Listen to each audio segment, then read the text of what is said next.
Sino itong inalihupan ni Japet na halos sirain ang ring sa pagdaktak ng bola? Magandang senyales to na pwede talaga siyang maging backup nila Japet and Sistan sa Hinebra.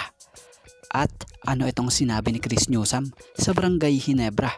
So bago nga natin talakayin yan shoutout muna sa mga laging nanonood dito sa ating channel na sila Eduardo Monsales, Joseph Silvestre, JJ Sibum, Fia Pastor, Ed Nestor Karandang. So excited daw ngayon etong si Chris Newsom na makalaban muli sa semis ang Hinebra. Ayon sa kanya, marami raw siyang naging kaibigan sa Hinebra, lalo na kasama niya yung ibang manlalaro ng Hinebra sa team ng Gilas Pilipinas.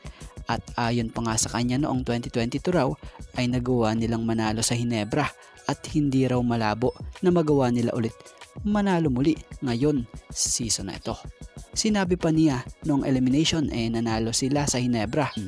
Pero yung Hinebra ngayon ay iba na. So iba noon at iba ngayon.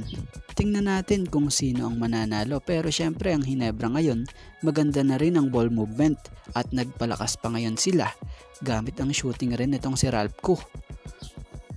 At about naman dito sa isang big man na inaliupan nitong si Japet Aguilar na halos wasakin nga ang ring. Malaking tulong yung ganito ka-hustle na player dahil itong si Sydney laki ng kanyang kayang iambag rito sa Hinebra lalo na ngayong semis. Malakas sa rebound, tapos ang maganda pa nga sa kanya, laging handa pag tinawag ang pangalan. Kung matatandaan nyo ayon noon kay Onubere, imbis na tama rin siya, mas lalong nga po niya ngayong sinisipagan pa at dinodoble ang trabaho niya sa ensayo para pag tinawag nga raw ang pangalan niya ay handa pa din siya kahit ilang minuto pa ang ibigay sa kanya.